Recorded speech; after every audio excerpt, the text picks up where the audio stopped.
Dans cette salle comble, une jeunesse guyanaise diplômée à la prise de parole spontanée et structurée. Dans la vingtaine, ils ont en commun, malgré les stéréotypes dont souffre la Guyane, d'avoir fait le choix de rentrer après leurs études pour apporter leur contribution au développement de leur pays. Ils ont choisi de voir la Guyane comme une terre d'avenir pour ses enfants. Ce sont les rares exemples parmi les très nombreux jeunes cerveaux guyanais partis pour ne pas revenir. Impossible de savoir combien ils sont, où ils sont, ni ce qu'ils font, faute d'un observatoire comme il en existe ailleurs. Alors se regrouper, se connaître et échanger, c'est le premier des buts de cette réunion, une conférence-débat initiée par Barbara Douglas, 22 ans, diplômée de Sciences Po. C'est vrai qu'au début, j'étais très stressée, j'appréhendais énormément. Et au final, je suis tellement contente, je suis vraiment très heureuse parce que j'ai l'impression d'avoir réalisé quelque chose de bien. Les retours sont positifs, les gens sont contents, je vois des sourires. Et en fait, c'est vraiment quelque chose qui m'anime, moi.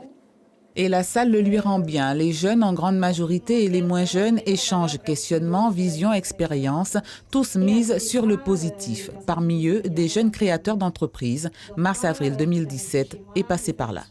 Le déclic en 2017, oui, et après le déclic par rapport à ce que je considère comme étant ma pierre à l'édifice avec Yanascope et le fait de mettre en avant la Guyane, son dynamisme et de toujours conscientiser sur ce qui se fait sur le territoire et sur l'offre événementielle qu'il y a et qu'il faut valoriser au maximum.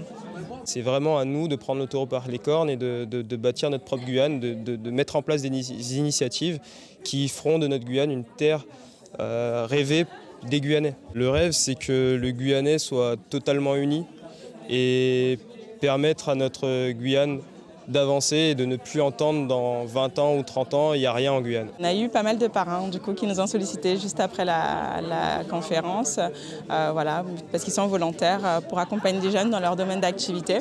Donc très intéressant, des profils très intéressants. Un succès qui laisse envisager d'autres rencontres du même type. La démarche de Barbara, elle-même à la recherche d'un emploi, est claire. Les jeunes n'ont pas peur de s'engager, qu'ils ont des idées, qu'ils sont intéressés par la politique, qu'il faut les accompagner, qu'il faut nous aider, les aînés, à nous développer, à faire en sorte que, par exemple, on crée des formations en Guyane, mais aussi qu'on revienne en Guyane, qu'on crée vraiment un réseau, une filiation. De par ses études et un stage notamment à la permanence parlementaire du député de la première circonscription, Barbara Douglas peut se permettre en outre d'envisager l'avenir en politique. Suivez l'info sur Guyana Première, télé, radio et Internet.